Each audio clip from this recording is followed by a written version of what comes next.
This is Money Guide with Mary Sterk from Sterk Financial Services. Now, here's Mary Sterk.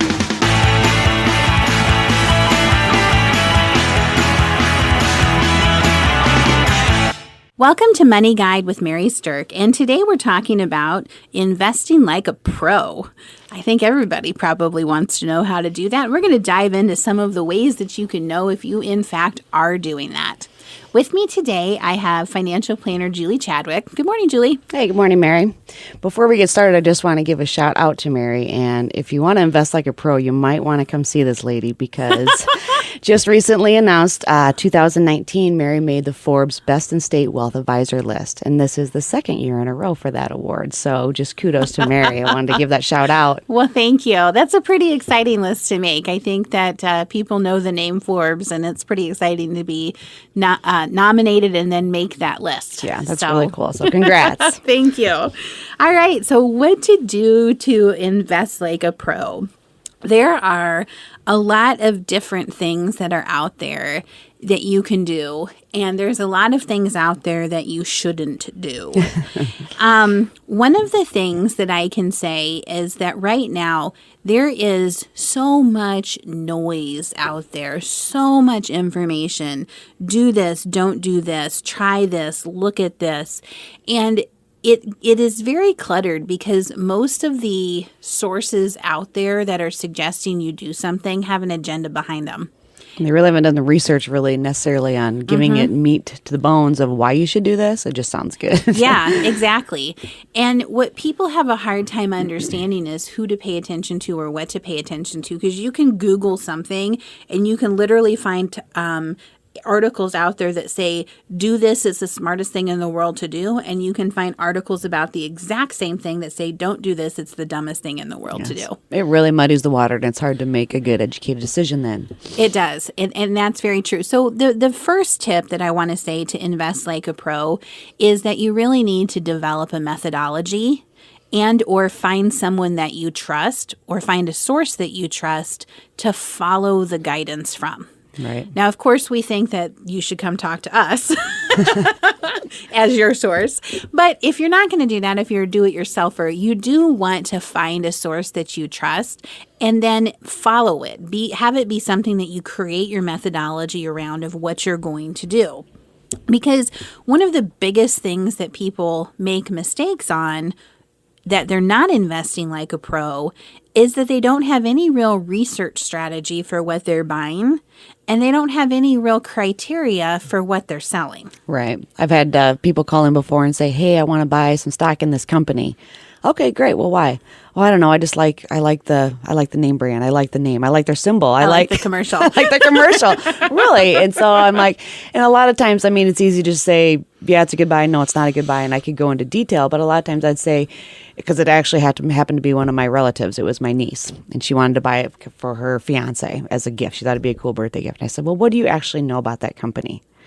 She goes, well, not much. And I said, well, why don't you do a little bit of research and check back with me? And she said, okay, I will.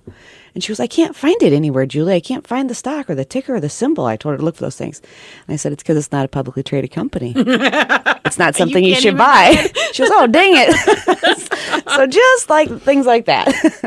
There are so many people, and I know people listening that are going to probably have a little wry chuckle and resonate with this, that you hear some friend talking about something, or you see an article out there saying this is the new hot stock, right, or something like that. And there's nothing really to back it up. Usually when you see something talking about being a hot stock, it's somebody that has benefit to be made by you buying it. Right. And so that's part of the noise pollution that I'm talking about, especially out there on the internet with what to do when it comes to investing. So when you want to invest like a pro, what you need to develop is a methodology for buying and for selling. That's the key point, is the selling is what usually people forget to add to their discipline. Right. That's so true. So think of it like a continuum, right? You're going to buy something, you're going to monitor it along the way, and then you're going to sell it.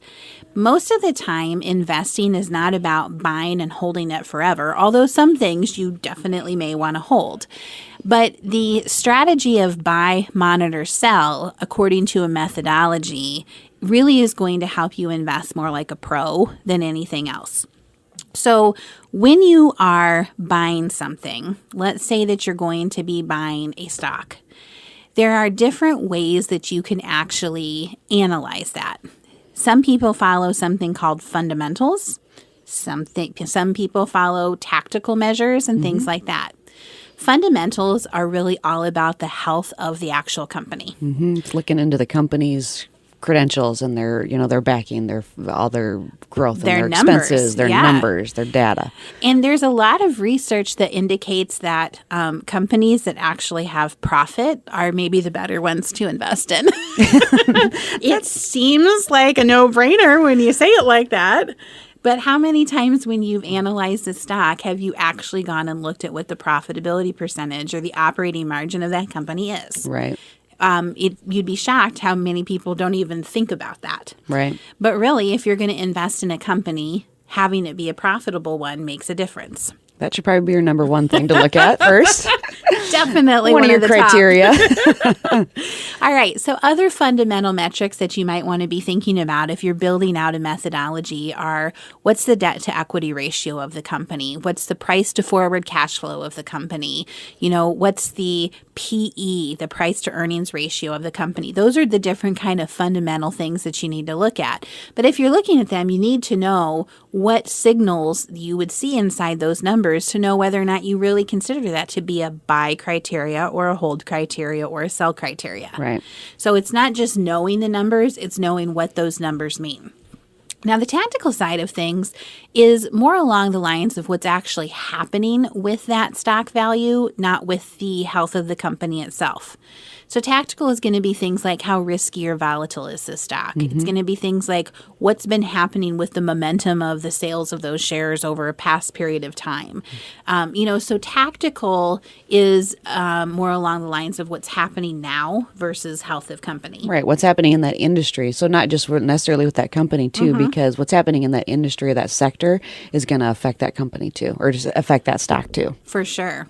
And then the last thing that you really want to look at is what you're considering buying paying a dividend? And is that part of your strategy? Not all investments should be looking for a dividend. Not all investments pay dividends. Right. And sometimes ones that don't doesn't mean they're a bad investment. So you have to understand what the dividend does inside of your own strategy. So when you're thinking about buying something like a stock, those are criteria to be paying attention to if you're going to invest like a pro. Now, what if it's a mutual fund or an ETF? That's a whole different type of scenario. So mutual funds and ETFs, first of all have some type of internal expense ratio, and that's something to pay attention to. Right, and those are a lot of times really hard to find. Sometimes you have to do some deep digging to find out what those internal expenses are. Yeah. But you can find them in some, and they're not all the same. So that is definitely Everyone is different. That's going to affect your profitability. But the other thing to keep in mind is that you don't want to let the expense tail wag the performance dog. Exactly. So at the end of the day, what I think matters the most is performance net of expenses. So how much are you actually realizing in return after expenses are paid? It could certainly be that a fund or an ETF with a higher expense ratio has greater net performance than something with a lower expense ratio. So it kind of outweighs that internal expense because you start Right. getting that better performance. So those are things that you need to balance out. And then you also need to be looking at peer group performance. So for example, in the large cap growth area, there might be 2,500 different mutual funds and ETFs out there that you can choose from. So don't you want yours to be in something that's maybe in the above average side of that pool? Right. And that's something that you can easily find out too. Yeah. So do-it-yourselfers have access to certain tools. Financial advisors have access to more in-depth tools Right. to be able to do that type of peer group performance. But when you're buying, you want to be paying attention to those things. Now, when you're monitoring things, you want to be doing those kind of performance checks to make sure that what you're in continues to be something that's above average. Right. You don't just want to buy into it and then say, all right, I've done my work. I did my homework and now I don't have to do anything else with it, because funds can change and the performance can change. Yeah. We see that happen all the time is people who are like really into it. They like get their stuff set up and then life happens and they just kind of let it sit by the wayside and they haven't paid attention to it for 6 months. That turns into 2 years. And then 5 years later, they're in something they should have dumped a long time ago. And they're wondering why they maybe didn't get the returns that they thought they were getting or that they were getting in the beginning, and they just don't know why. So it's good to look at that. So the monitoring of it really does take due diligence. Exactly. And it's a discipline to do it on a regular basis. Very much so. Okay, so now this sell criteria that we're talking about, when you're developing a methodology for sell criteria, then there's a couple of different factors that come into play. One is whether or not there's going to be tax ramifications to making any type of sale. And 2 is, what's the reason that you're selling it? Right. Has it fallen out of favor from a performance monitoring standpoint? If it's now something that is in the bottom third of performance in its category and you can easily replace it with something in the top third, should you? Right. And how long should it be out of favor before you decide to pull the trigger? Or is it maybe gotten the growth and the results that you wanted, and is it time to get out of that? Yes. That's a really hard one too. So just as there's buying criteria for stocks or funds or ETFs, there should also be selling criteria for those as well.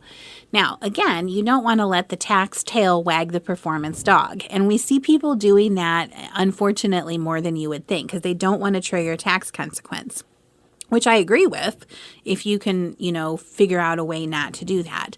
But if you have something that's significantly underperforming, then there are ways to do some bracket bumping, or there are ways to stretch taxation over a couple of tax years to leave a position that's no longer maximizing performance for you. Right. You can really analyze it and decide that it might be better to take that loss and to get in a better performing fund. And that better performing fund is going to eventually outdo that loss that you did in the taxes. Congratulations to Mary Sterk and the team at Sterk Financial for earning a spot on multiple Forbes lists for 8 years running, including the 2025 Forbes Best in State Wealth Advisors and 2025 Forbes Top Women Wealth Advisors Best in State. Welcome back to Money Guide with Mary Sterk, and today we're talking about how to invest like a pro.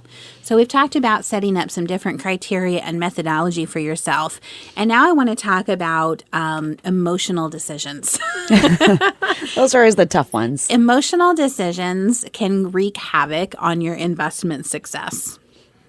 There's no doubt about it. Yeah, and those are usually the factors that are the hardest to deal with because it's not logical. Right. Yeah. So here's the thing, is that if you look back at history, missing the 10 best days in the last 20 years would have reduced your returns by almost 50%. That's according to Oppenheimer. That's a huge number. It is a huge number. So why would you miss the 10 best days? Well, the reason for that is that most of the best days occur within 2 weeks of the worst days. Yeah. And that's usually when people panic and get out. We have, a big drop in the market and people panic and get out. But what they're missing is those big upticks right after the drop. Right. So when we look at history, in the last 20 years, 6 of the 10 best days occurred within 2 weeks of those 10 worst days. Right. So volatility happens, but making an emotional decision during a volatile time can kill your performance over time. Yeah. So professional investors do not make decisions based on their emotions. They make decisions based on criteria. Right. And looking at the numbers and the data that we talked about earlier. Mm-hmm. Another thing that happens with the emotional decision is you might get out, but getting back in is infinitely harder because you're just still afraid. So think about your emotions as your gauge for what not to do. So if you get nervous and you feel like the right thing to do right now is to sell, do the opposite. Probably the best thing to do is buy. Yep. And if you are letting your emotions carry you and be like, oh my gosh, the market's so amazing, everybody should be buying, quite frankly, that's probably the time to think about selling. Yeah. That's the worst time to buy because you're buying it at the all-time high. Right. So buy low, sell high. That's still the name of the game. It that's is, the old axiom that still works. Right. And there's no compromise for that. There really isn't. So when you think about your emotions, you have to take the emotions out of it. And the truth of it is that if you are fearful of losing too much money in a market downturn, it probably means that overall your portfolio is carrying more risk than it should. Right. So you really need to evaluate what you're comfortable with, what you're going to be able to sleep at night with, because that's where you should be. So instead of saying I want to get the most growth and everything that I could possibly get out of it, that means you're going to have the most risk too. And if you're not comfortable with that, it's not going to be worth losing sleep over. Right. So we would encourage everybody at this point in time, when we're more than a decade into a bull market, to check your risk tolerance and really think about how you feel about gaining money, but also about losing money. At the top of the market is a good time to reevaluate things and reassess things and maybe pull back a little bit if your risk tolerance level is diminishing.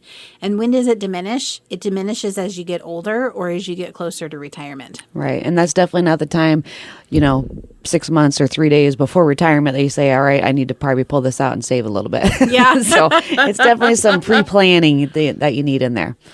Another thing that amateur investors do that pros don't is they make decisions based on something that they might have heard might make sense. So one of the things that is out there is called set it and forget it, which is kind of like buy and hold, right?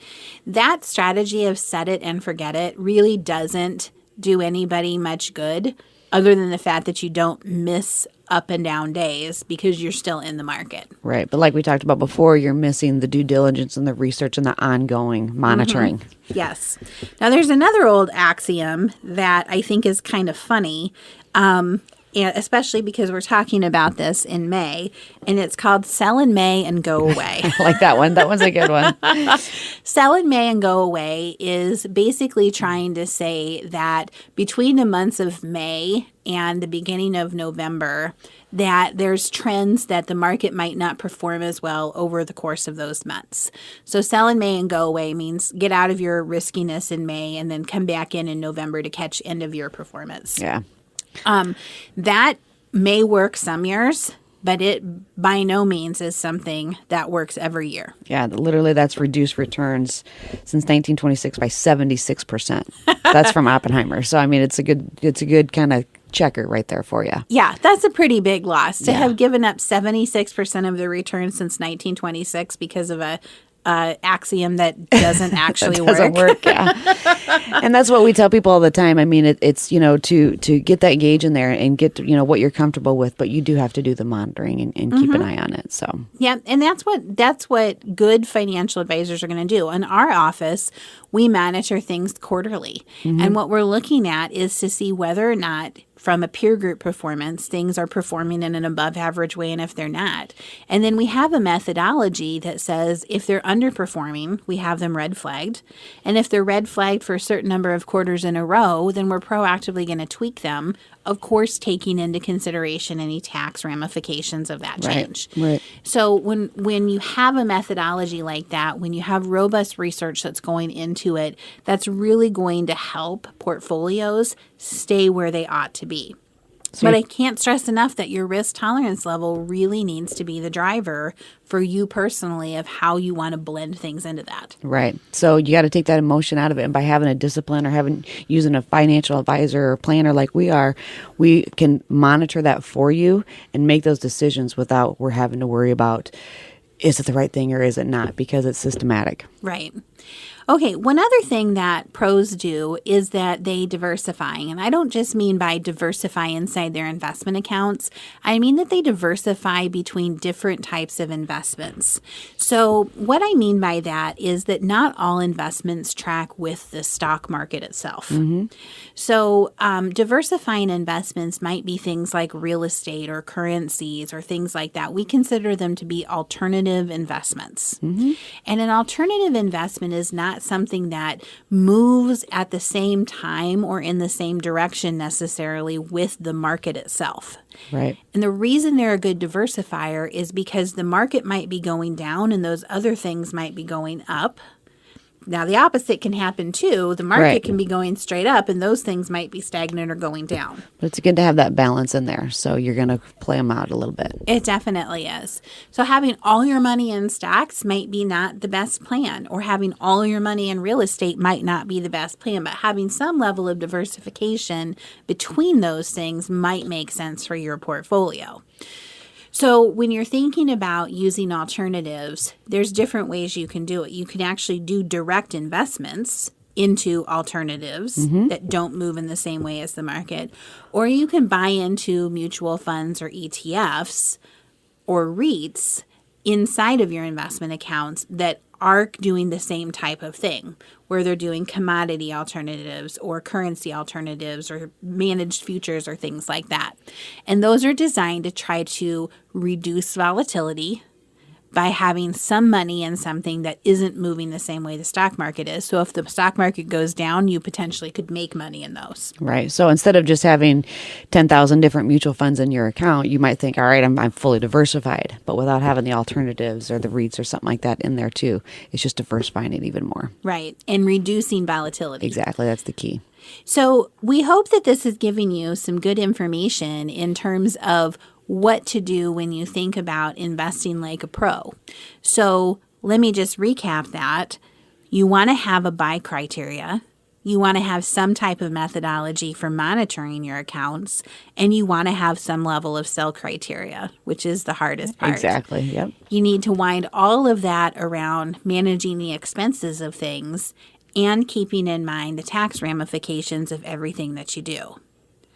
All of that needs to align with your risk tolerance level and be diversified to potentially include some alternatives that make sense for you. And then you have to manage all of that without doing any of it emotionally. Sounds like a lot, doesn't it? That sounds like a lot. And that's what we do every day, luckily for you. Yeah. So if you don't want to invest like a pro, you might want to invest in a pro and find a financial advisor. Give us a call. Let us talk to you about checking performance in your accounts, analyzing these things for you, and helping you understand if your accounts are invested in a way that is likely to maximize performance. So we hope this has been a helpful episode. We hope that you go forward and invest like a pro or invest in a pro. And we thank you for listening to Money Guide with Mary Sterk. Sterk Financial Services celebrated 20 years in 2024. The views expressed are not necessarily the opinion of your audio provider and should not be construed directly or indirectly as an offer to buy or sell any securities or services mentioned herein. Investing is subject to risks, including loss of principal invested. Past performance is not a guarantee of future results. No strategy can ensure a profit nor protect against loss. Please note that individual situations can vary. Therefore, the information should only be relied upon when coordinated with individual professional advice. Securities and investment advisory services offered through Osaic Wealth, Inc., member FINRA SIPC. Insurance offered through Sterk Financial Services, which is not affiliated with Osaic Wealth. Osaic Wealth is separately owned, and other entities and/or marketing names, products, or services referenced here are independent of Osaic Wealth. The rankings for the Forbes Best in State Wealth Advisors list by Shook Research is based on due diligence meetings to evaluate each advisor qualitatively, a major component of a ranking algorithm that includes client retention, industry experience, review of compliance records, firm nominations, and quantitative criteria, including assets under management and review generated for their firms. The Forbes ranking of America's top women wealth advisors is based on an algorithm of qualitative and quantitative data, rating thousands of wealth advisors with a minimum of 7 years of experience and weighing factors like revenue trends, assets under management, compliance records, industry experience, and best practices learned through telephone and in-person interviews. There is no fee in exchange for rankings. Forbes is a trademark of Forbes Media LLC. All rights reserved. Rankings and recognition from Forbes, Shook Research are no guarantee of future investment success and do not ensure that a current or prospective client will experience a higher level of performance results, and such rankings should not be construed as an endorsement of the advisor.